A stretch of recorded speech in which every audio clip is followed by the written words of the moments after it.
Os demais irmãos podem ir encontrando aí nas suas Bíblias o texto do livro de Atos. Não é Atos hoje. Opa, o que houve com Atos? Temos uma pequena pausa no livro por causa da ocasião que estamos comemorando no dia de hoje.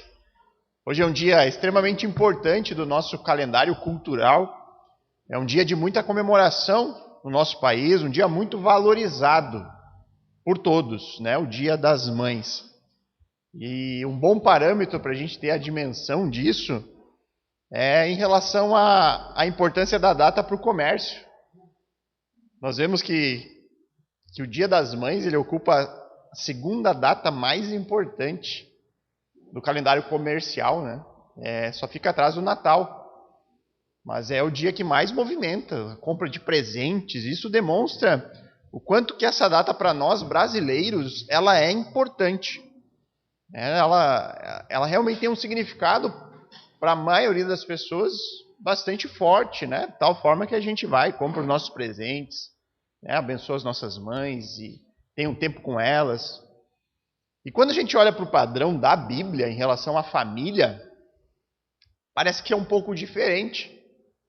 Nós vemos para a Bíblia, tanto o Antigo Testamento quanto o Novo Testamento, as famílias sendo muito mais centradas na figura do pai do que da mãe. E parece que isso foi mudando com o passar do tempo. Até o momento que hoje, muitas famílias que nós olhamos, hoje nós percebemos que a mãe, a figura materna, ela acabou tomando o lugar do personagem central das famílias em muitos lares. Nós vemos que a mulher, ela tem ocupado um papel quase de alicerce. Ela é aquela que sustenta muitas casas, onde os filhos estão sempre em torno da mãe, onde a mãe é aquela que é procurada para dar os conselhos, para guiar. Sob raras exceções, eu diria, hoje em dia, os lares eles estão muito mais sustentados na figura da mulher, da mãe, do que propriamente do pai. E sobre essa mudança dos tempos bíblicos para os nossos dias, aqui eu poderia falar vários motivos do porquê isso foi acontecendo ou como isso foi acontecendo. Há várias causas para justificar essa mudança de papéis no contexto familiar. Mas talvez a principal delas, no meu ponto de vista, é a ausência da figura paterna dentro do lar. Eu não sei se vocês perceberam ou conhecem um pouco da história, né? Na Revolução Industrial, ali na segunda metade do século XVIII, os pais eles foram forçados pelas circunstâncias do momento a abandonar os seus pequenos negócios familiares, porque basicamente as famílias elas tinham seus próprios negócios da família e os pais estavam em casa trabalhando com os filhos, as esposas, e era uma pequena indústria ali dentro do lar, onde todos cooperavam para o bem da família. E aí veio a Revolução Industrial, por um tempo de miséria muito grande, e os pais foram forçados a ir trabalhar nas grandes indústrias. Algo que se tornou o padrão, então, para um novo mundo que surge a partir dali. E aí, sem a presença dos pais dentro de casa, a mulher, então, assumiu um papel extremamente pesado. Um papel que antes era dividido entre o pai e a mãe. Que é o quê? O cuidado, a administração do lar e principalmente a formação moral e intelectual dos filhos. Algo que nós temos que olhar para essas mulheres de hoje, que cumprem com esses papéis, de uma maneira a valorizar isso. Poxa, que trabalho difícil que as mulheres estão ocupando, porque muitas vezes, e aí o tempo foi passando, a Revolução Industrial não atinge só os homens, vai começar a atingir também as mulheres. E aí nós vemos pai e mãe saindo de casa para trabalhar, mas continuando o papel sobre a mãe de voltar para casa e ainda ter que cuidar do lar e dos filhos. Então as mulheres foram extremamente sobrecarregadas com um papel que não era apenas delas, que era dividido e compartilhado. Na verdade, eu não sei muitas vezes como as mulheres conseguem. Eu olho para as esposas, para minha esposa, para as mulheres em geral, e eu olho com compaixão e penso, meu Senhor, como que elas dão conta? Como que elas conseguem fazer tudo isso? Eu não conseguiria nem a primeira parte dessa tarefa. E a gente tem que sim valorizar as mães, essas mulheres que entregam a sua vida, que se sacrificam aos seus próprios desejos e vontades em favor de um lar, de uma família, dos filhos. E aí então, tendo a mulher, as mães, as esposas, um papel tão importante, eu diria que é o papel mais importante de todos, porque trazer recurso financeiro é uma parte fácil, irmãos. Esse negócio do homem, eu deixo o cheque, você que se vira com o resto. Isso é fácil. Sair, trabalhar, ganhar dinheiro, voltar para casa e dizer, eu estou cansado, vou dormir, porque amanhã eu tenho que trabalhar. Isso é fácil, irmãos. Difícil mesmo é o que elas fazem. E é por isso, irmãos, que eu selecionei um texto aqui para expor nesse dia especial, que trata da conduta da mulher como alguém que cumpre esta função que é primordial, que deve ser extremamente valorizada, que é a função da instrução à próxima geração. A mulher no papel daquela que ensina as mais jovens, que ensina os filhos, que é fonte de influência sobre as outras gerações. É um texto aqui que não vai se restringir apenas às mães, mas serve para todas as mulheres. Sejam mães mais jovens, sejam avós, sejam mulheres mais maduras, sejam aquelas que ainda estão em um processo de formação. O texto fala para todos, para todas, inclusive a nós homens. Um texto que vai falar de maneira muito clara e direta, porque a Bíblia é assim, direto com nós. Ela não fica amaciando o nosso ego, mas ela vem e instrui. E esse texto fala de um tipo de conduta que deve ser procurado, que deve ser buscado por todas as mulheres cristãs. Uma conduta que não traz vergonha ao Evangelho. E isso não significa que os homens não precisam buscar essas características do texto, porque elas são direcionadas ali para as mulheres. Não. É óbvio que toda virtude deve ser procurada por todos. É a mesma coisa que nós lermos 1 Timóteo 3, olharmos as características necessárias para alguém ser pastor e um cristão achar que ele não deve buscar aquilo também. Não, todos nós devemos buscar as virtudes que existem na palavra de Deus. Independente para quem o texto ele é direcionado. Se há algum valor, se há algo de bom, que seja isso que ocupe o nosso pensamento. Devemos sim buscar. Mas o foco do texto ele vai lidar com esta função exercida pela mulher. Uma função de instrução, mas que ela deve ser alvo de todos. Então vamos fazer a leitura de Tito, a carta de Paulo a Tito, no capítulo 2, versos 3 a 5. Neste momento, o apóstolo Paulo está dando várias instruções a um jovem pastor. E ele está instruindo aqui a maneira como vários tipos de pessoas diferentes devem conduzir a sua vida. No início do texto ele fala a homens, e agora ele vai passar a falar para mulheres, a partir do verso 13. Ele diz, do mesmo modo quanto as mulheres idosas, que tenham conduta reverente, não sejam caluniadoras, nem escravizadas a muito vinho, que sejam mestras do bem, a fim de instruírem as jovens recém-casadas a amar o marido e os filhos, a serem sensatas, puras, boas donas de casa, bondosas, sujeitas ao marido, para que a palavra de Deus não seja difamada. Então aqui, de acordo com o texto, irmãos, que nós acabamos de ler, mulheres que não envergonham a palavra de Deus, em primeiro lugar, elas possuem uma característica que é o domínio próprio. Se você acompanhar o início do verso 13, ele diz ali, do mesmo modo quanto as mulheres idosas que tenham conduta reverente, não sejam caluniadoras, nem escravizadas a muito vinho. E antes que alguém diga, pastor, mas numa pregação especial para o Dia das Mães, você pega um texto que fala para mulheres mais velhas. Está mais para o dia da avó.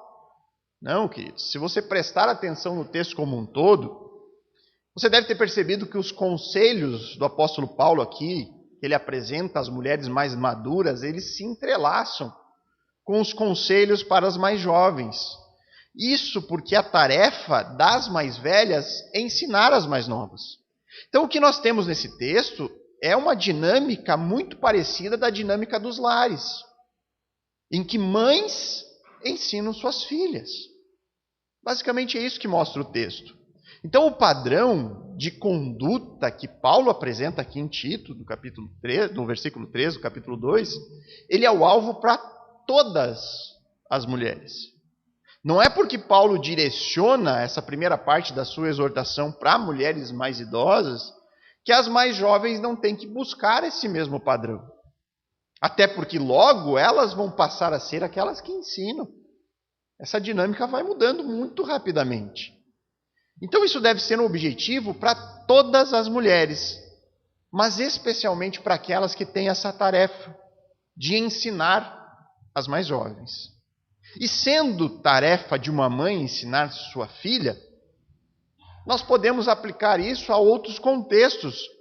Uma avó, ela ensina as suas netas. É ou não é verdade?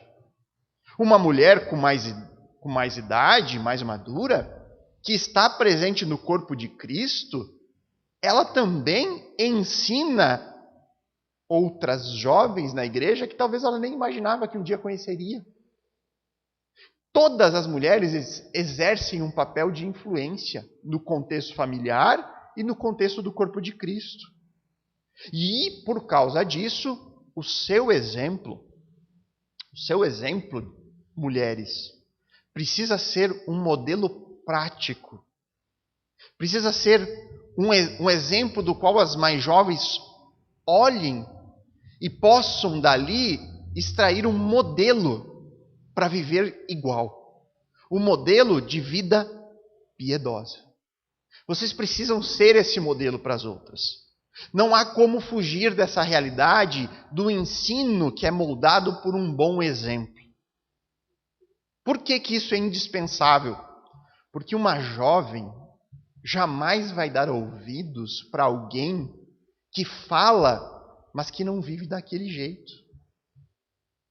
Ninguém vai dar ouvidos. Se a sua conduta não for exemplar, as suas palavras não terão valor nenhum para a geração que está chegando. E aí então você deve moldar a sua vida para ser o exemplo de acordo com aquilo que Paulo vem dizendo agora. E quais são os conselhos que ele dá para a conduta prática das mulheres? Então agora nós vamos passar a analisar o texto.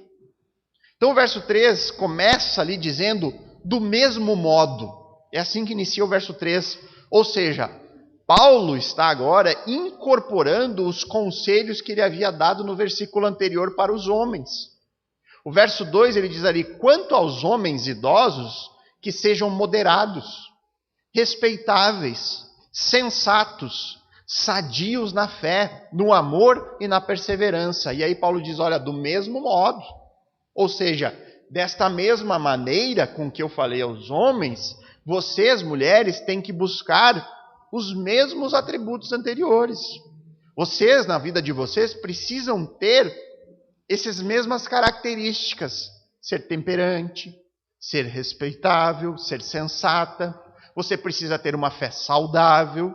Você precisa buscar o amor como uma virtude. Ser perseverante. E agora, soma-se a isso que eu falei, alguns conselhos mais específicos. Agora eu vou direcionar, Paulo falando, vou direcionar para vocês algo que trata diretamente com as questões mais envolvidas na vida de uma mulher. E aí, então, o primeiro deles, presente no versículo, diz que as mulheres precisam buscar uma conduta reverente. E aí você vai achar outras traduções dizendo que elas precisam ser sérias no seu proceder. Lendo o comentário de João Calvino sobre o livro de Tito, Calvino ele relacionou isso diretamente com a maneira de uma mulher se vestir. Ele falou que era isso que significava o texto. Calvino ele aplicou esse princípio dizendo que a mulher ela precisa se vestir de uma maneira modesta. Ou seja, a mulher não pode chamar a atenção para si mesma por meio das suas roupas. E aqui eu creio que este comentário de Calvino devia estar muito relacionado ao seu contexto. Possivelmente, esta era uma característica que ele tinha que exortar a igreja do seu tempo em relação a isso. Mas, eu diria que certamente uma conduta reverente, ela envolve esse aspecto, mas não só isso. Não é só a questão da vestimenta aqui.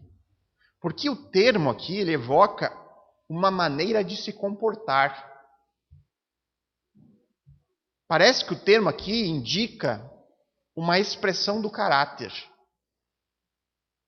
Atitudes que demonstram piedade. Então a mulher, ela deve se comportar de uma maneira que o seu comportamento transmita a informação do tipo de piedade que ela tem. Como uma mulher transmite uma vida piedosa? Pela maneira como ela se veste, certamente. Concordo com Calvino. Mas não só isso. Pela maneira como ela trata o seu marido. Pela maneira com que ela educa os seus filhos. Pela maneira que ela valoriza e se comporta no culto congregacional.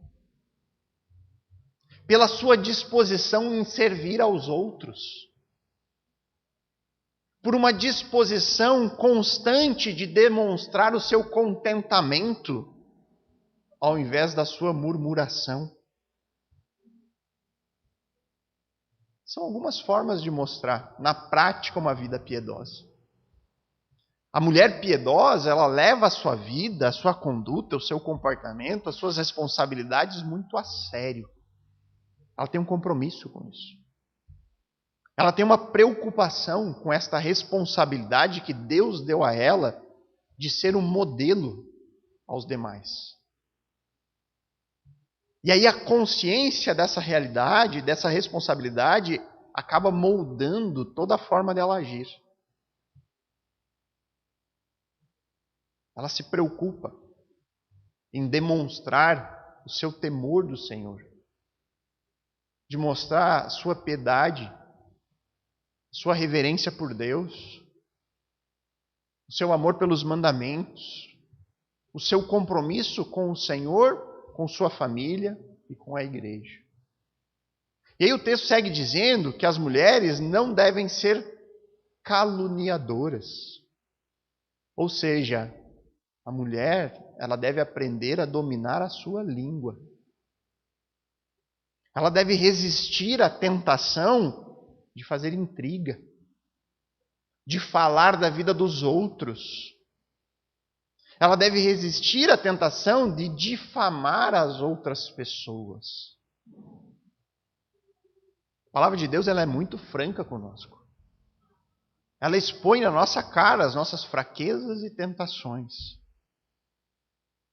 Irmãos, sejamos sinceros, como é comum o falar demais. E aqui não é um mal exclusivo das mulheres, não.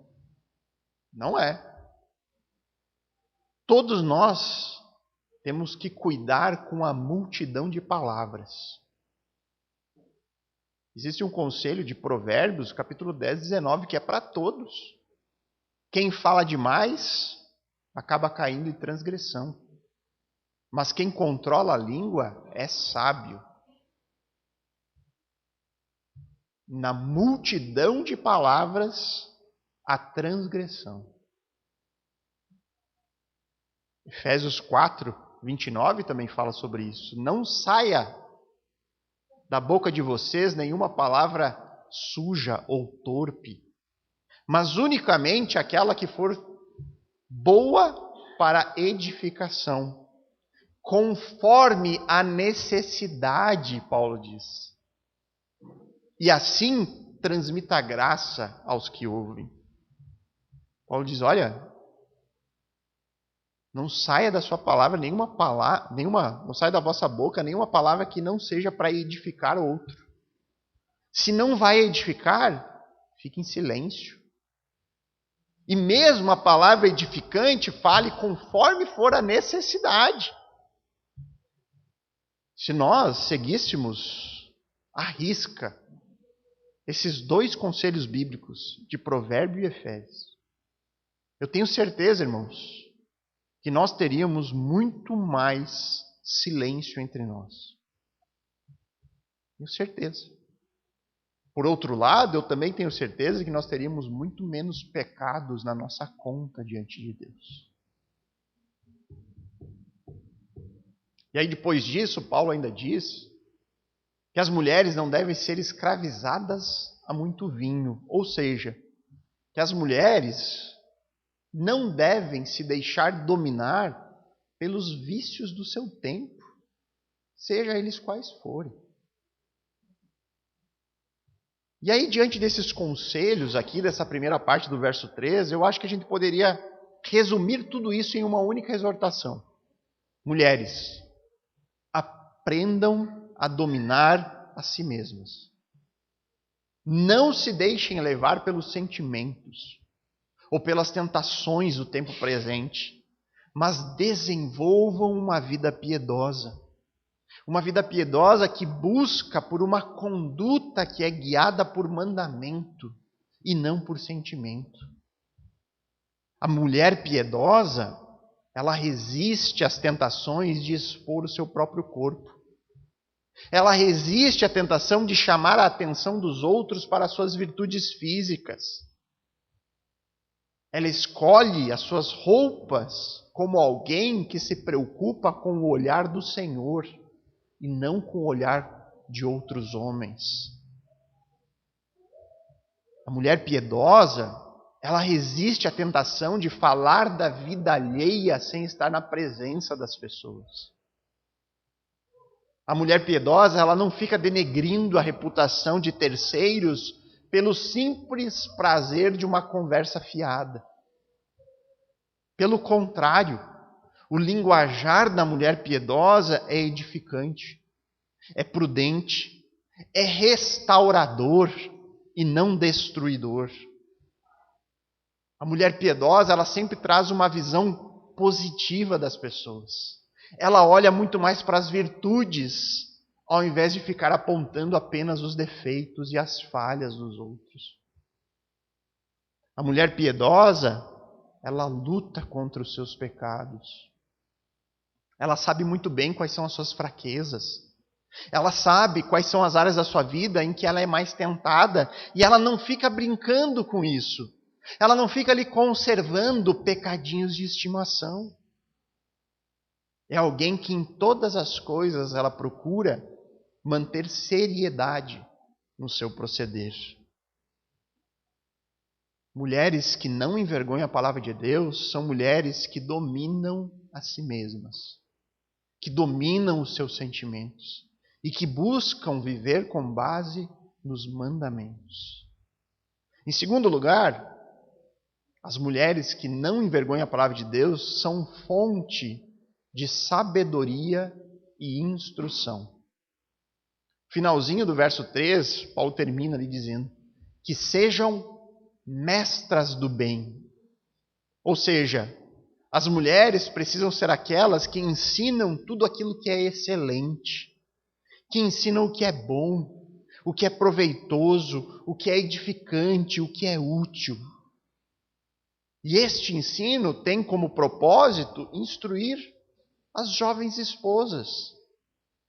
E aqui, irmãos, eu já vou deixar registrado algo bem importante, que as mulheres precisam lembrar muitas vezes, que antes de ser mãe, a mulher é primeiramente esposa. Antes de ser mãe, a mulher é, em primeiro lugar, uma esposa. E parece que muitas vezes essa realidade fica encoberta dos olhos de muitos.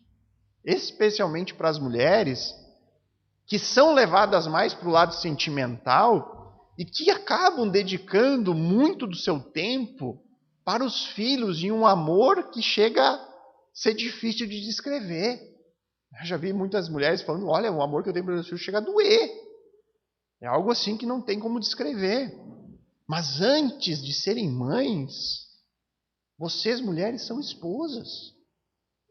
O amor pelos filhos jamais deve ocupar o lugar do amor ao marido. Ambos são importantes. Ambos têm valor diante de Deus, mas a primazia é sempre do marido. E aqui, irmãos, eu vou falar de maneira mais clara ainda, mas de uma maneira bíblica. A união sobrenatural que o Novo Testamento apresenta como uma ilustração do amor de Cristo com a igreja é o matrimônio, não é a maternidade. É o matrimônio. A união de dois que se tornam um é o matrimônio, não é a maternidade. O maior vínculo de ligação sentimental que há na Bíblia, descrito, onde dois se unem de uma maneira que são um só, é o casamento. Não é a maternidade. E aí depois nós vamos falar mais sobre isso, tá? Vamos deixar o assuntinho meio de lado agora. Segundo o versículo 3, as mulheres, elas precisam ser mestras do bem. E aí então continua o verso 4. A fim de, com o objetivo de instruírem as jovens recém-casadas. A fazer o quê? A amar o marido e os filhos. E aqui Paulo apresenta o amor como uma virtude principal de todas as orientações. É o princípio para todo o resto. Todas as demais recomendações que ele dará só serão possíveis de serem alcançadas se no lar a esposa amar o seu marido e os seus filhos. E aqui mais uma vez percebam a ordem. Primeiro o marido, depois os filhos. O amor, queridos, não é um sentimento. Paulo não está falando de algo sentimental aqui. Isso aqui é uma ordem de amar como uma ação. A mulher, ela precisa acordar todos os dias disposta a amar o marido e os filhos. Em que sentido é isso? É uma decisão de que a partir daquele momento, todos os dias da sua vida, a mulher acorda pensando, eu vou fazer todos os meus esforços ou tudo que estiver dentro do meu alcance em favor do bem do meu marido e dos meus filhos. Eu vou agir de uma maneira a fazer o bem e buscar o bem para o meu marido, para os meus filhos. E aqui, irmãos, pode até parecer algo trivial estar falando algo assim. Mas, francamente, irmãos, parece que algo que é elementar foi deixado de lado por muitas famílias. Quantas e quantas vezes mulheres mais velhas não agem como tocha em meio ao palheiro, acendendo a chama das mais jovens contra os seus maridos. Mães aconselhando as suas filhas a retribuir mal com mais mal ainda. Aí a sogra vem e diz, olha, você tem que dar um gelo no seu marido para ele aprender. Como isso é comum. Nós vivemos tempos em que as mulheres mais velhas costumam ensinar as mais jovens a não depender de marido algum. A serem independentes a todo custo. A usar todas as suas armas. As armas que ela tem à disposição para submeter o seu marido à sua própria liderança. Enquanto o conselho de Deus é completamente diferente. Deus diz, olha, seja dependente. Dependa do amor do seu Salvador, em primeiro lugar, e transborde esse amor em uma doce dependência em favor do seu marido.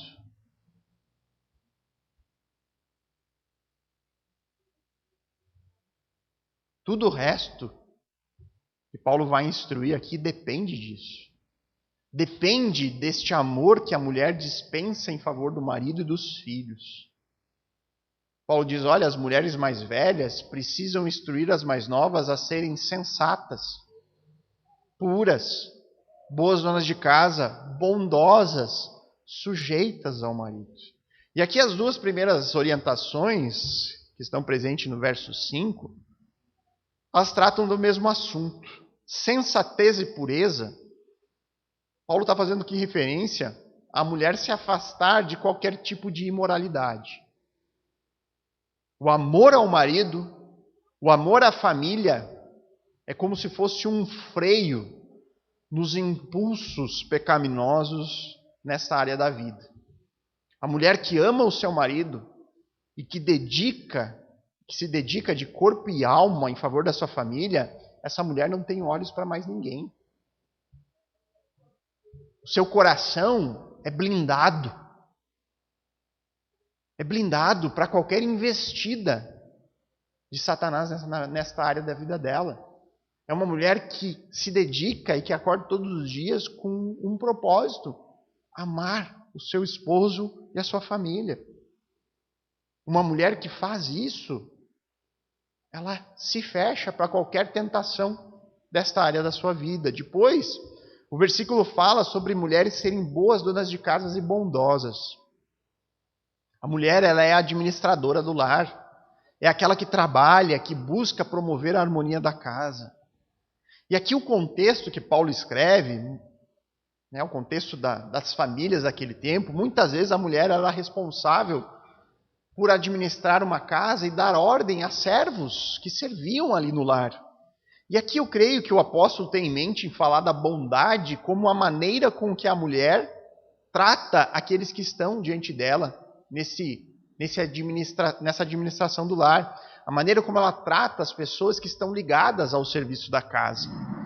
E sobre isso, irmãos, eu poderia aqui falar várias coisas, tentar desenvolver isso, mas tem um texto bíblico que é muito direto e ele é claro sobre todos esses aspectos da vida da mulher no lar.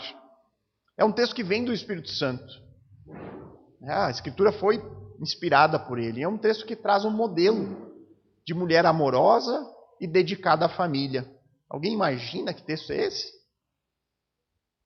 Qual o texto da mulher que mais a gente lê? Provérbios 31, o provérbio da mulher virtuosa. Eu diria que é a criptonita da mulher moderna. A mulher moderna lê o texto e já enfraquece. Não sei, meu Deus, o que eu vou fazer da minha vida a partir de agora? E aqui eu vou fazer a leitura desse texto, irmãos, de Provérbios 31, dos versos 10 a 31, e eu vou usar a NVT, tá? Vou sair um pouquinho da versão que nós usamos no culto, porque como eu não vou expor o texto, é uma linguagem que facilita na compreensão imediata. Tá? Então, se você quiser, não tem NVT, pode só ouvir que vai ser edificado por isso. Então, o texto de Provérbios 31 diz assim, a partir do verso 10. Quem encontrará uma mulher virtuosa? Quem? Eu encontrei. Não sei, cada marido aí fale por si só. Eu encontrei. E ele diz, ela é mais preciosa que rubis, exatamente, eu não negocio. Não vendo, não tem jeito. O marido tem plena confiança nela. E ela lhe enriquecerá a vida grandemente. Ela lhe faz bem. Olha aqui os princípios de Paulo se encontrando. Ela lhe faz bem e não mal. Todos os dias da sua vida. Ou seja, todos os dias ela levanta pensando, eu vou amar o meu marido e os meus filhos. Eu vou buscar o bem deles. Ela adquire lã e linho e com alegria trabalha os fios com as mãos. Como um navio mercante traz alimentos de longe. Levanta-se de madrugada para preparar a refeição da família e planeja as tarefas do dia para suas servas. Olha o contexto aqui da família daquele tempo, né? Vai examinar um campo e compra uma mulher de negócio, uma mulher que trabalha, ativa. Com o que ganha, planta um vinhedo. É cheia de energia, forte e trabalhadora. Certifica-se de que seus negócios sejam lucrativos. Sua lâmpada permanece acesa à noite. E aqui vem a pergunta para as mulheres. Quando é que ela dorme, essa mulher virtuosa, né? Porque levanta de madrugada. De noite a lâmpada nunca apaga. Ou ela tem insônia, né? Não sabemos. Enfim, continua lá. Suas mãos operam o tear e seus dedos manejam a roca. Estende a mão para ajudar os pobres e abre os braços para os necessitados. Quando chega o inverno, não se preocupa, pois todos em sua família têm roupas quentes. Faz suas próprias cobertas e usa vestidos de linho e tecido vermelho. Seu marido é respeitado na porta da cidade, onde se senta com as demais autoridades. Faz roupas de linho com cintos e faixas para vender aos comerciantes. Veste-se de força e dignidade e ri sem medo do futuro. Quando fala, olha aqui o proceder no falar, suas palavras são sábias. Quando dá instruções, demonstra bondade. cuida bem de tudo em sua casa e nunca dá lugar à preguiça. Seus filhos se levantam e a chamam de abençoada. Os filhos são moldados por esse exemplo. E a única coisa que eles podem fazer é elogiar essa mulher. Abençoada és, mãe, por fazer tudo isso por nós. E o seu marido a elogia. Há muitas mulheres virtuosas neste mundo, mas você supera todas elas. O marido reconhece os esforços da mulher. Os encantos são enganosos e a beleza não dura para sempre. Mas a mulher que teme o Senhor será elogiada pela sua conduta piedosa. As pessoas vão observar e vão elogiar. Recompensem-na por tudo que ela faz. Que suas obras a elogiem publicamente. Com base nisso, que nós temos que instruir os nossos filhos. Tanto homens quanto mulheres. Os nossos filhos a buscar as virtudes corretas na sua futura esposa. Que, como bem diz o texto, a beleza, ela é passageira. Os encantos são enganosos. Não dura para sempre. Mas uma mulher que teme o Senhor, essa sim, é elogiada durante toda a sua vida. As mulheres precisam agir dessa forma. É óbvio que esse padrão ele é extremamente elevado, mas porque é elevado nós não devemos buscar? Não. Tem que ser o nosso alvo. Mulheres, vocês precisam ser fonte de sabedoria e de instrução, mas não como o mundo dá. A instrução que tem valor eterno.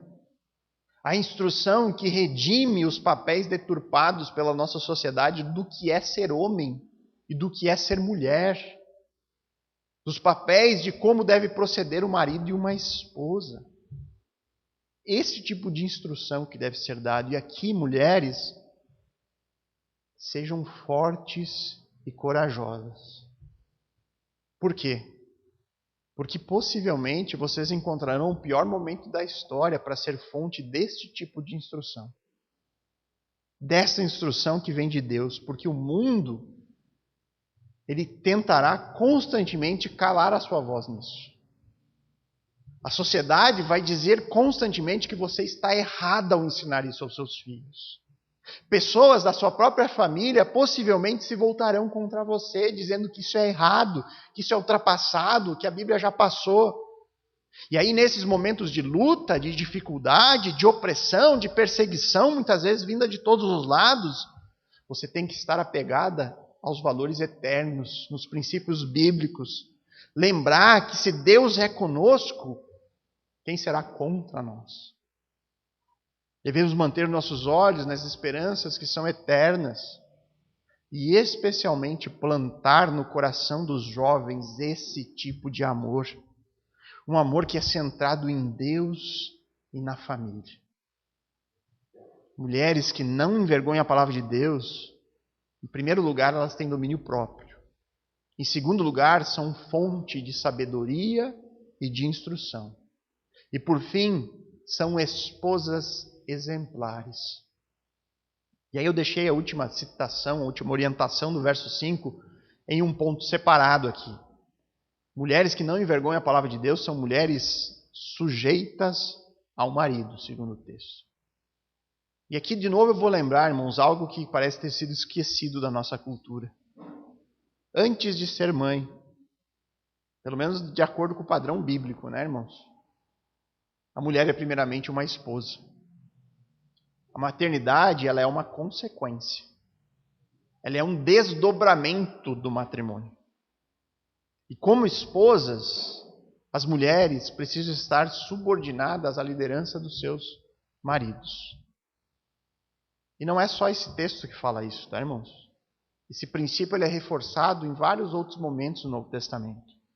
Em Efésios 5:22 diz: esposas, que cada uma de vocês se sujeite ao seu próprio marido como ao Senhor. Colossenses 3:15 diz: esposas, que cada uma de vocês se sujeite ao próprio marido como convém ao Senhor. 1 Pedro, capítulo 3, verso 1 e 2 diz: igualmente vocês, esposas, estejam sujeitas, cada um ao seu próprio marido, para que, se ele ainda não conhece a palavra, seja ganha sem palavra alguma. alguma, por meio de uma conduta de sua esposa, ao observar o comportamento honesto e cheio de temor que vocês têm. Essa submissão bíblica, a esposa sujeita ao marido, ela tem origem lá em Gênesis, quando Deus criou o homem e mulher. O texto de Gênesis diz que Deus criou ambos, homem e mulher, à sua própria imagem e semelhança. Ou seja, ambos têm o mesmo valor diante de Deus. O nosso valor é encontrado na imagem e semelhança de Deus que somos. Mas Deus fez ambos diferentes, de tal maneira que eles se complementam. Na criação, Deus colocou sob o homem a amorosa responsabilidade de liderar. Reforço, irmãos. A amorosa responsabilidade de liderar. É uma liderança que visa o bem, que é em amor, e um amor sacrificial. E do outro lado, Deus criou a mulher para ser aquela que completa, que é auxiliadora, que é a ajudadora perfeita, para que o homem possa cumprir com o seu papel, homem e mulher juntos. Mas aí veio o pecado. E o pecado desvirtuou esse plano. O homem não é mais um líder perfeito. Muito pelo contrário.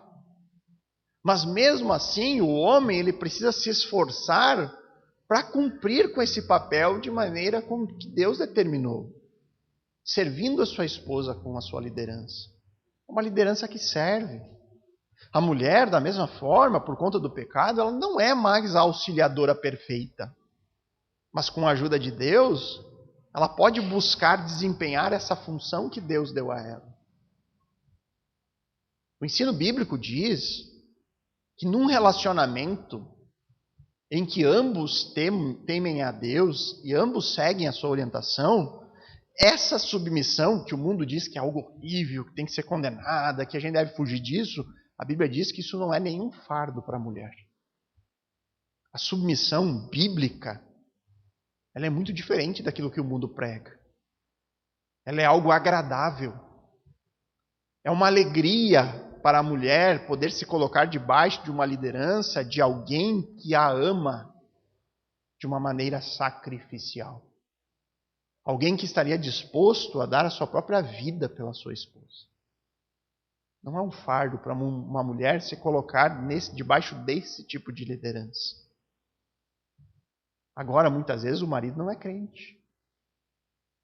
E aí, de acordo com aquilo que o apóstolo Pedro diz na sua primeira epístola, a mulher casada, a mulher crente casada com um descrente, ela precisa confiar no Senhor. Confiar que o Senhor fará deste fardo algo suave para ela poder carregar. Ela não pode fugir da responsabilidade por conta disso. A Bíblia diz que ela precisa submeter ao marido como que ao Senhor, por obediência. E aí o texto diz que as mulheres mais velhas, elas têm que instruir as mais novas nisso. Em serem também mulheres sujeitas aos seus maridos. E de que forma melhor do que fazer isso, se não por base no exemplo? A submissão da mulher ao seu marido deve ser amorosa e voluntária, não por imposição. A submissão da mulher ao seu marido parte de uma consciência de qual é o seu papel, de acordo com aquilo que Deus planejou. Parte de uma consciência profunda de que esta é a vontade de Deus. E se essa é a vontade de Deus, isso é sempre o melhor a ser feito. E aí, olhando para as mais novas, né, para as jovens ainda que não casaram ainda, né, que privilégio vocês têm de estar inseridas em lares que você já consegue ter um exemplo de mãe piedosa, um modelo de submissão bíblica da mulher ao seu marido. Que privilégio! Vocês duas aqui, as outras atrás. Que privilégio! Poder crescer em um lar olhando para um exemplo prático. Muitos de nós aqui, a maioria das mulheres, se converteu já depois de tempo. E aí teve que se reformar. E isso é doído. Né? Quando a gente joga fora um monte de convicção errada e tem que começar do zero. Mas aí nós temos, graças a Deus, a redenção do Senhor operando no corpo. E nós vendo uma geração que está chegando com um exemplo prático já. Não é só teoria mais, elas estão vendo. É perfeito? Não é perfeito. Porque não tem como ser perfeito. Mas já é um modelo bíblico de pessoas que estão buscando, que sinceramente estão tentando. E mulheres que não envergonham a palavra de Deus são esposas que dão o exemplo. São esposas que seguem, que buscam, mesmo nas dificuldades, seguir o padrão bíblico. Que buscam cumprir com o papel que Deus estabeleceu para elas. São mulheres que não se importam com o que a cultura diz. Que não ligam para o desprezo que muitos manifestam sobre esse tema em nossos dias. E assim deve ser, irmãos. Nossa preocupação deve ser com a aprovação de Deus e não com a aprovação dos homens. E o que eu vejo na prática, irmãos, graças a Deus, eu vejo entre nós, são diversos exemplos de casamentos problemáticos. Sim. Vários exemplos de casamentos com problema. Porque todos nós temos as nossas lutas, dificuldades, temos nossos pecados, mas dentro desses casamentos imperfeitos que eu convivo, eu vejo sólidas alianças. Estão alicerçadas em um compromisso que foi estabelecido diante de Deus, diante da sua palavra. E aí quando eu olho para o mundo, quando eu olho para aqueles que fazem campanha aberta contra a família, quanto o papel bíblico do homem e da mulher no casamento, o que eu vejo são pilhas e pilhas de divórcios sendo assinados. Lares destruídos, jovens crescendo sem nenhuma referência de masculinidade e feminilidade. E eu sei que muitos vão dizer, mas pastor, na igreja evangélica tem tanto casal divorciado quanto no mundo. E eu vou ter que concordar. Só que quando você vai analisar cada caso, você vai perceber que esses casamentos, mesmo entre evangélicos, foram moldados muito mais pelo mundo do que pela palavra. Teologia fraca faz crente fraco, já dizia John Piper. Se você não tem uma teologia forte que mostre o casamento é indissolúvel, divórcio é um atestado de fracasso, de que nós não conseguimos conviver com nossos irmãos em Cristo daquela forma mais pessoal possível. É dizer assim, eu não soube perdoar. Mulheres que não envergonham a palavra de Deus, definitivamente são esposas exemplares. E aí eu gostaria de ler novamente todo o texto aqui de Tito 2, versos 3 a 5. Do mesmo modo, quanto às mulheres idosas que tenham conduta reverente, não sejam caluniadoras nem escravizadas a muito vinho, que sejam mestras do bem, a fim de instruírem as jovens recém-casadas a amar o marido e os filhos, a serem sensatas, puras, boas donas de casa, bondosas, sujeitas ao marido, para que a palavra de Deus não seja difamada. A conclusão do apóstolo Paulo e da palavra de Deus sobre o assunto é que a conduta da mulher pode levar a dois extremos. Ou ela vai ser elogiada pela sua conduta, como diz Provérbios 31, e isso vai abrir uma porta para testemunhar de Cristo. É uma conduta elogiada que chama a atenção e aí abre uma oportunidade para ela dizer, olha, não é porque eu sou boa, é porque Cristo mora aqui. É porque eu sigo aquilo que Deus diz desde muito tempo. Sabe a Bíblia que todo mundo deixa de lado, que diz que não tem mais valor? Para aqui em casa tem valor. E nós seguimos a Bíblia. Se você vê algo diferente na nossa família, não é por nós. Não são os nossos méritos, são os méritos de outro, que nos guiou até aqui. Isso abre portas para o Evangelho. Agora pense comigo. Se as mães que professam ser cristãs, que manifestam publicamente a sua fé, e hoje em dia de rede social, a coisa mais fácil que tem é todo mundo saber teu histórico. Né? Você posta lá que veio na igreja, que vai em tal lugar, você convida pessoas. E aí, por meio da sua conduta, as pessoas olham para a sua vida e percebem uma mulher que falta em amor ao seu marido, que falta em amor aos seus filhos, que falta em ter autocontrole, que falha na sua pureza, que não tem apego ao lar, que não é bondosa, que não se submete. O que isso causaria à mensagem de salvação que ela carrega como cristã? O que isso causa na mensagem que você carrega, no nome que você diz, eu sou cristão, você está carregando o nome de Cristo. O mundo lá fora, irmãos, está sempre pronto a culpar o próprio evangelho por causa das condutas dos crentes. Eles não vão ficar falando mal apenas de você. Eles vão estar julgando o evangelho. Eles vão estar denegrindo a Cristo, a mensagem que o cristão carrega.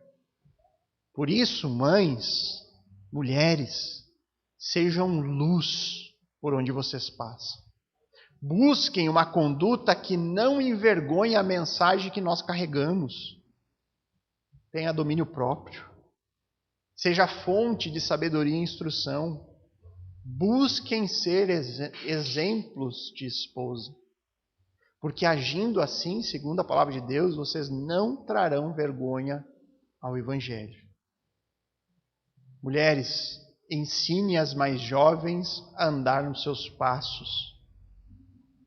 Lembrem-se que Deus colocou vocês na vida dos seus filhos, na vida de outras pessoas, mesmo as mulheres que não têm filhos.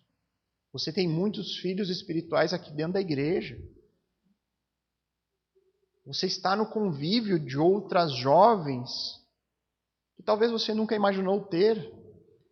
E Deus colocou isso para que você seja uma mestra do bem. Que você possa ensinar de forma prática todas as virtudes que Deus nos confiou na sua palavra. E aí eu pergunto a vocês, mulheres, qual desses papéis você buscará desempenhar na sua vida? Ser uma mulher lembrada e elogiada pelo seu proceder? Um proceder que reflete a Cristo para os demais? Ou você prefere ser alguém que, vez após vez, apenas envergonha o Evangelho por meio das suas atitudes? Qual dos dois caminhos você quer percorrer? Vamos pensar por um momento e oremos para encerrar o nosso culto.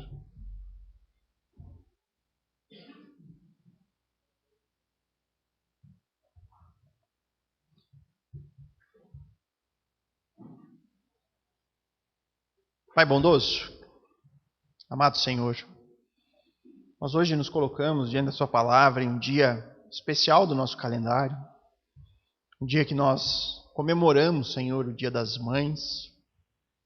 Nós lembramos das nossas mães, daquelas pessoas que exerceram um papel tão fundamental na nossa vida, que nos instruiu, que nos guiou. Mas nós vemos, Pai, na tua palavra, que há somente um tipo de instrução que de fato tem valor diante de ti. É aquela instrução que leva até a palavra. A instrução que mostra com um exemplo, Deus, vidas piedosas que temem ao Criador e que buscam viver de acordo com as suas palavras. E nós hoje aqui tomamos conhecimento disso. Nós sabemos quais são os princípios, quais são as virtudes que devemos buscar na nossa vida, no nosso lar. E aqui eu oro em especial pelas mulheres que estão aqui. Que o Senhor faça desta geração, dessas pessoas aqui, Senhor, verdadeiros luzeiros em um mundo caído, em um mundo em trevas. Mulheres que por meio da sua conduta exemplar possam pregar o Evangelho por meio da sua própria vida, por meio das suas atitudes, por meio das suas demonstrações de piedade, de bondade, de devoção ao Senhor. Nós não temos ideia, Deus, do impacto positivo que isso gera nas gerações seguintes. E que todas elas aqui possam assumir um compromisso contigo, com a tua palavra. Um compromisso que visa dominar a si mesmo, seus sentimentos, de lutar contra o pecado, de buscar em tudo orientação na tua palavra. Que elas possam ser, Senhor, fonte de sabedoria e instrução. Que da sua boca apenas palavras edificantes saiam para abençoar e não para amaldiçoar. E que sejam um exemplo em tudo. Aquelas que são esposas, que sejam exemplos de esposa. Aquelas que não são, que possam ser um exemplo por meio da sua própria vida, demonstrando contentamento nas situações em que se encontram. Mostrando um compromisso com o próprio Senhor. Que seja assim entre nós, Pai. Nos ajuda, porque sabemos que o mundo tentará de todas as formas destruir tudo isso. O mundo, ele age em oposição a tudo aquilo que Deus ama e valoriza. Que o Senhor nos dê força e coragem nesse tempo. Que o Senhor fortaleça e encoraje todas as mulheres aqui presentes. E que elas possam ser verdadeiras fontes de bênção por onde quer que elas passem. Esse é o nosso desejo e oração em nome de Cristo. Amém.